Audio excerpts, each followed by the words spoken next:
1984 31 नवंबर, ये वो तारीख है जिस तारीख में एक ऐसे नेता की हत्या हुई जिसे हम सब आयरन लेडी के नाम से जानते थे। As you may have heard by now, Indira Gandhi, the Prime Minister of India, has been shot and very gravely wounded. The incident only happened within the last few hours. At 9:10 in the morning on the 31st of October 1984, Prime Minister Indira Gandhi emerged from 1 Safdarjung Road, her official residence.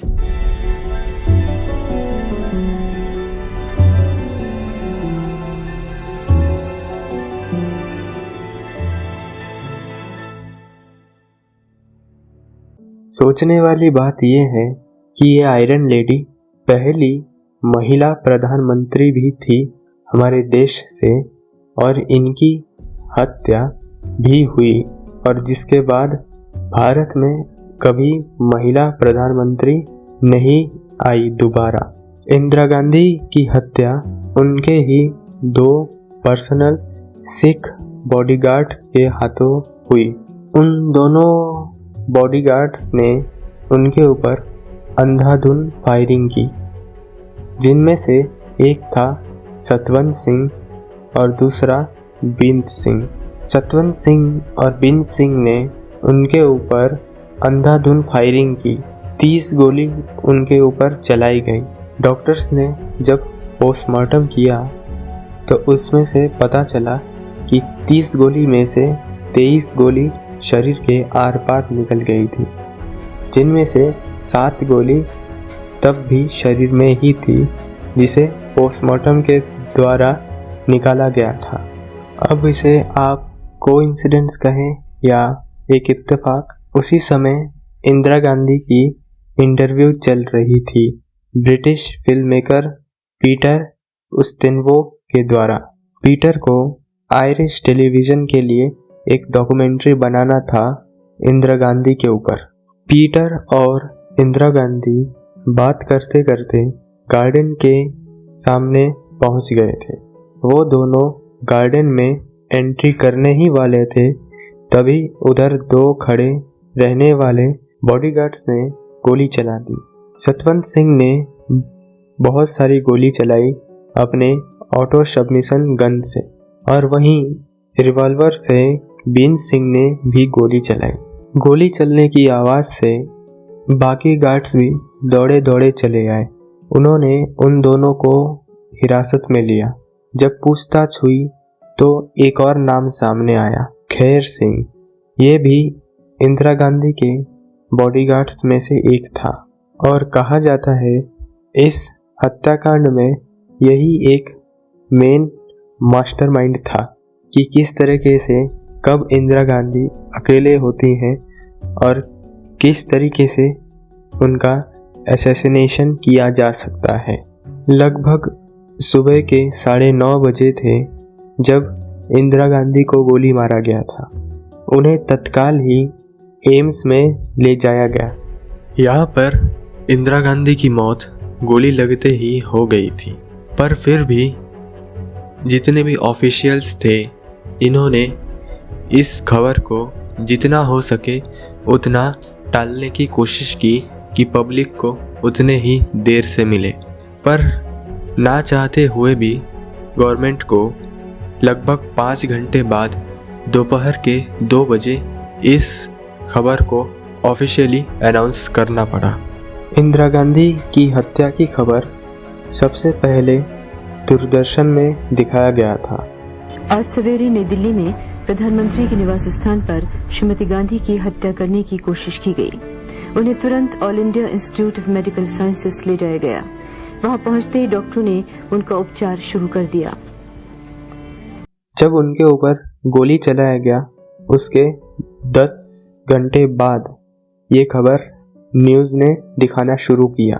Indira Gandhi की अंतिम संस्कार पूरे हिंदू रीति रिवाज के साथ हुआ। 3 नवंबर को राजघाट के पास जिस जगह इंदिरा गांधी की अंतिम संस्कार की गई थी उस जगह को आज शक्ति स्थल के नाम से सब जानते हैं। वो एक आयरन लेडी थी, शायद इसीलिए उस जगह को इस नाम से विख्यात किया गया। अब चलते हैं कि इंदिरा गांधी की हत्या के एक दिन बाद क्या हुआ। 1 नवंबर को ही शुरुआत हो गई थी एंटी सिख राइट्स की। ये 5 नवंबर तक चला था। इंदिरा गांधी की हत्या ने इस देश में पहली बार एक ऐसा एंटी सिख राइट्स दिखाया था जो आज से पहले कभी इस देश में नहीं हुआ। ये आज तक का सबसे बड़ा सिख विरोधी हिंसा था। ऐसा कोई भी व्यक्ति नहीं था जो इस हिंसा की चपेट में ना आया हो, चाहे वो इस दंगे में शामिल हो या ना हो। गवर्नमेंट रिपोर्ट्स की माने तो सिर्फ 2800 सिखों की मौत नई दिल्ली में हुई, वहीं 3400 सिखों की मौत पूरे देश भर में हुई थी। वहीं अगर हम गवर्नमेंट से अलग हटकर इंडिपेंडेंट सोर्स के ऊपर ध्यान दें तो सुनने में आता है कि करीबन 17,000 लोगों की हत्या हुई थी इस पूरे दंगे में। आप सोच सकते हैं कि सिर्फ 4 दिन तक ये दंगा चला था और इतने लोगों की हत्या हुई। इतने बड़े पैमाने पर सिखों का नरसंहार किया जा रहा था तो कहीं ना कहीं गवर्नमेंट का इन्वॉल्वमेंट भी था इसमें। सुनने में तो बहुत कुछ आता है पर कुछ भी साफ साफ नहीं कहा जा सकता। और जब राजीव गांधी से इसके बारे में पूछा गया कि देश में हिंसा हो रही है तो उन्होंने कहा था, जब एक बड़ा पेड़ धरती पे गिरता है तो आसपास की जगह भी कांप उठती है। तर्क के हिसाब से देखा जाए तो ये हम इसको मना नहीं कर सकते कि इन्होंने कुछ गलत कहा, पर एक कानून और एक सिस्टम के कायदे से देखा जाए तो ये एक बहुत ही गलत और सरकार का फेलियर ही कहा जा सकता है। पर हम इसको भी नहीं नज़रअंदाज कर सकते कि इंदिरा गांधी की हत्या हो जाए और कुछ ना हो देश में। आखिरकार वो एक देश की प्रधानमंत्री थी और कोई छोटी मोटी नेता नहीं थी वो कि उन्हें ऐसे ही प्राइम मिनिस्टर की पोस्ट मिल गई। उनसे पहले जितने भी प्रधानमंत्री थे और शायद उनके बाद जितने भी प्रधानमंत्री हुए हैं उनके जैसा काम करने वाला शायद ही कोई नहीं होगा, क्योंकि वही थी जिसने पाकिस्तान के 2 टुकड़े किए।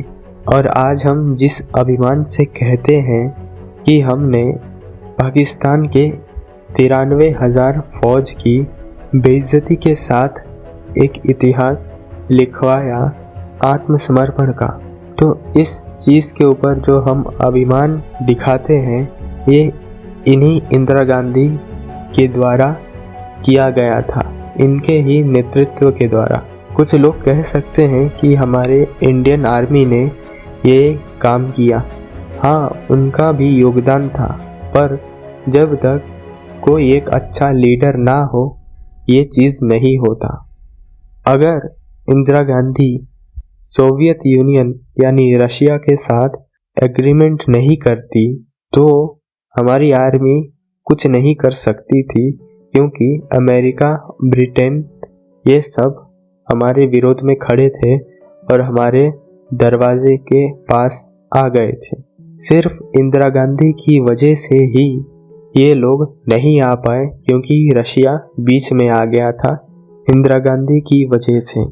तो हमें दुख है कि हमने आयरन लेडी जैसे एक महान नेता को खो दिया जो हमारे देश की अभिमान है और स्वाभिमान भी। और हमें इसका भी दुख है कि इतने सिखों का नरसंहार हुआ।